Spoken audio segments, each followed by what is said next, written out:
you think some of them already told you, what kind of objectives is this company trying to achieve when we're talking about process management, let's say more on an operational level? Do you have any ideas? Why should a company focus on their processes so much that they implement, for example, an own department for business process management? Why is it important?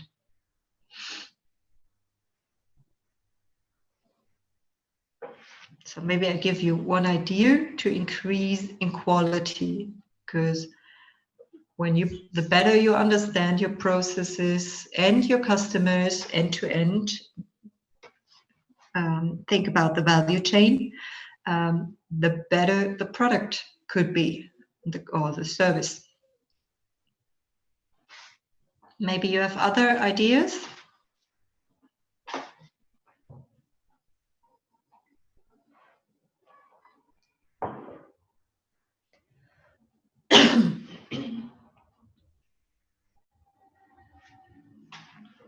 Okay, I will give you different ideas. Yeah, the increase in efficiency, process efficiency. Do the things right. You remember? No. Oh, I think you're losing. I'm losing you. No. No? Okay. Okay. I just got the notice that the the connection is poor, but you still hear me. Perfect. Okay. Increase in quality, increase in efficiency. That means, for example, you are able to increase the speed of your recruitment process. Yeah. Or it's just easier to find data and information about specific candidates. Then, of course, so with this increase of efficiency, also the sorry. Thank you. Also, the cost reduction will probably be relevant. Yeah. So if you optimize your processes, if they are more efficient, you are able to reduce your costs or your indirect costs, because your employees can then do different tasks, other tasks, or optimize their service quality, for example, because now they have more time. Yeah? So sometimes they are bounded and related to each other, these objectives. Optimization of flexibility, of course, if you are checking your processes and thinking about alternatives, you also get to know your company better and how it's working. So you will then have alternative ways. It's the same if you understand your processes and you realize where the most problems occur, then you are probably able to understand why you meet these problems and how to solve them, and to stabilize your process then in the future. Cost reduction we already had. And of course, very important, more and more every year, ensure compliance. So internal compliance standards, but also legal and external compliance standards. So your processes are documented, your people are following the processes, so you will be able to easier ensure that compliance, that people are taking care of their compliance standards. So I'm just checking the time. So, okay, we were talking about what is process management and what are the objectives behind process management. And now the next step would be, how is a process analysis working? So we are not doing a deep dive into the process itself, but what should be taken into account? How can you prepare a process analysis? And the next step would be how to design, or what steps you have to do to design a new process. Because how you are doing it in detail, it's easier to work with a specific example. Yeah. So what's really important is that you are clear about the process you want to analyze. That sounds pretty easy, but you really have to define where is it starting and where is it ending for my analysis. The closer you get with the end and the start, the less impact you will have, of course, but also because you don't really know how it's connected internally. So in general, it makes sense to write down on a high level the entire process and then to decide which parts you want to focus on. Maybe you do it also iteratively, like in the agile way, yeah, taking a look from a very high perspective and then going through the process step by step. Question that may help you to understand that situation is who is the recipient or the client of the process analysis? Is it internally, or am I a consulting company and I'm doing that for the client? And then in which area that person working, and what might be the goal of the person, personal interests included, not only from the company perspective. Yeah, what is the current situation? Why are you doing the analysis? You have to understand that. What's the overall goal? Yeah. As I already said, which processes are to be included in the analysis and which not. Yeah. Objectives, of course.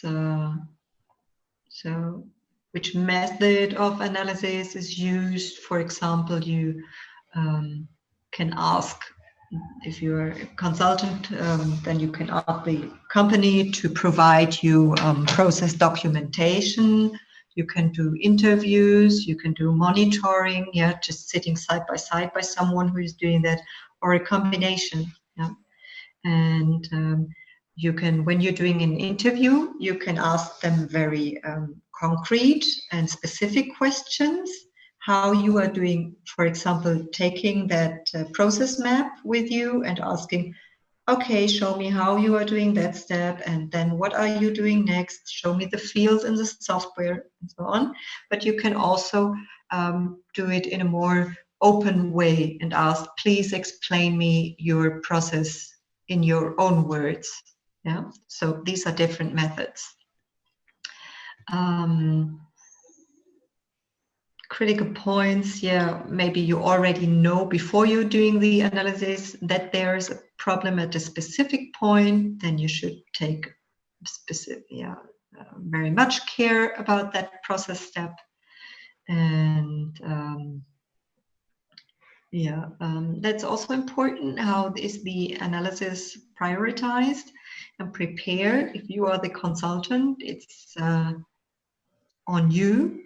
It's your job to do that, and the prioritization is maybe part of the client. So you have to tell the client, hey, to do that analysis, I have to do some interviews with your employees, and they need some time, some extra time for me. And probably it wouldn't be helpful if you do that in the end of the month, yeah, when the accounting team is running crazy, if you're taking a focus or analysis of the financial process. I think that's it. That is what you should do before you start the analysis.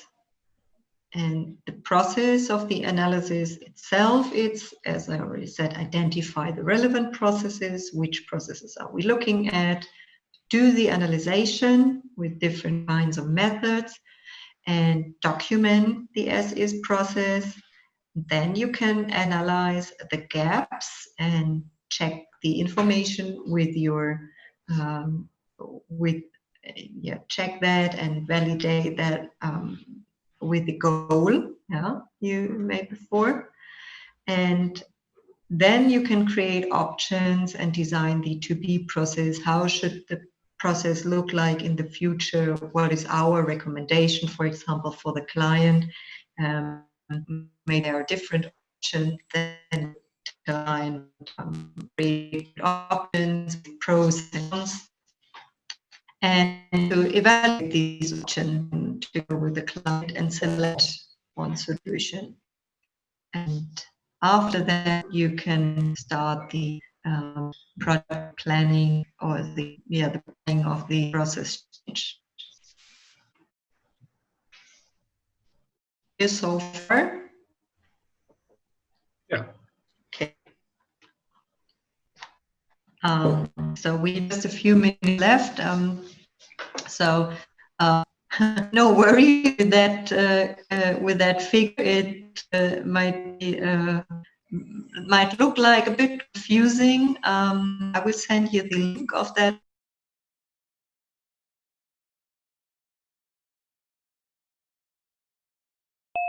A specific language or standard for process modeling. It's called BPMN, Business Process Modeling and Notation. As I said, it's a leading standard, and there are different software tools that support that kind of standard. Even Microsoft offers a solution with Microsoft Visio, but of course, there, as you can see here, Signavio, Inubit, Camunda, these are German software companies that provide software, which makes it pretty easy to use these kinds of documentation. So just to give you an idea how it could look like in a generic way, what's very specific in BPMN is that you have these so-called lanes, and here is lane 1, 2, 3, and that you have different symbols for different kinds of activities or situations. So here's the start event, an activity is this quarter here, and then there are gateways, and there are different types of gateways. You see, for example, the end event line here around where the other one is not. So this is very specific, and you can find out what kind of symbol is for which kind of event, activity, gateway, and so on. So just a brief impression for you. You can take a look at this if you like later on. So we will not go through that now in detail. So I wanted to talk to you with about other tools, but there's just few time left, so we will not be able to follow up on this. Let's just see if we have some time left next week after your presentation, and if not, I will include that as a quick repetition on 2nd of July. So the idea is to talk about just a few options of tools in these 5 consulting phases. Yeah, so we will talk about communication and presentation techniques, about tools for target setting. Maybe you already know what SMART means. I would just give you a brief overview, 2 slides about design thinking. We will talk about project controlling and continuous improvement. This just as an outlook for you for the next time. And so let's check what's next. Let me just move that slide here.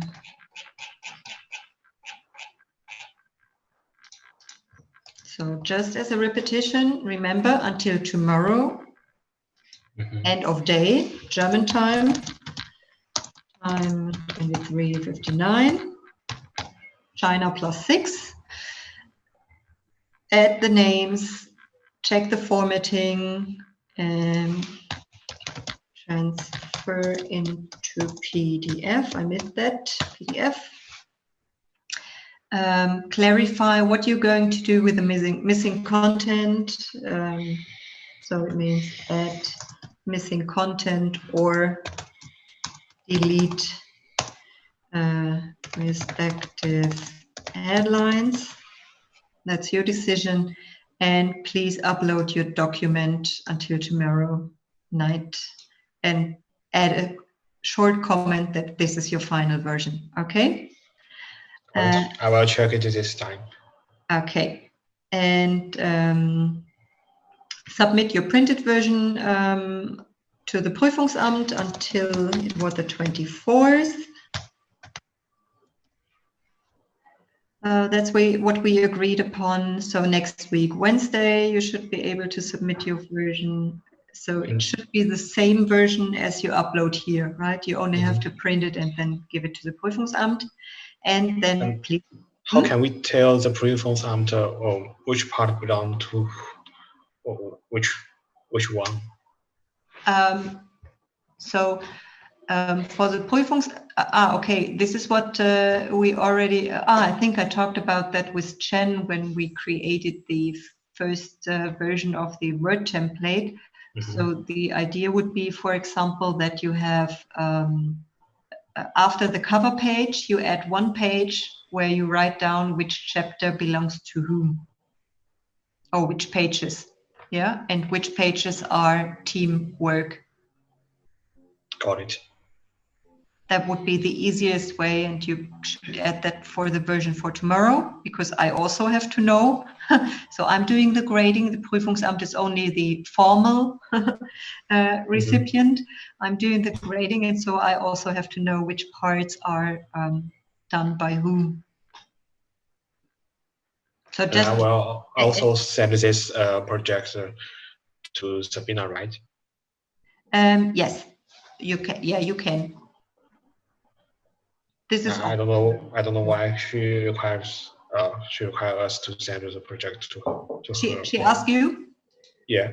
Yeah. Okay. Then send it to her as well. So you can also just upload it, and then you can send an email to Sabine Frisch and maybe to Professor Joe as well. Yeah. Okay, but for your grading, it's important that you upload your final version tomorrow. And I receive the information, and that you send your printed version to the Prüfungsamt. This is important for the performance, and Ms. Frisch and Professor Joe, they just want to be informed. So let's say it in this way. Yeah, and sorry for today, because I plan to check this on morning, but plan changed. I go to school this on the morning, so I don't have time to do that. And this time, I promise I will take care of our project. Yeah. Okay. So you are lucky with me, I think, because as I already said, with that version, I couldn't let you pass because, as I said, no names on it, and yeah, that's all bugs. That's the worst problem. Yeah.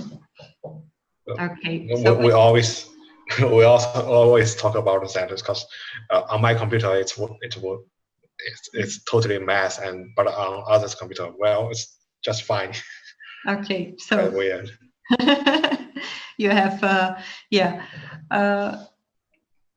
final date for tomorrow, and I'm very much looking forward to your finalized project report, and I'm really curious what's your content about in detail, and I'm also very much looking forward for your presentation next week. So this is also something you have to prepare until next week, and that means, as I already said, today was the last repetition you had to prepare. I will do the content repetition of all our contents on July the 2nd in our last class, and you can come up with questions.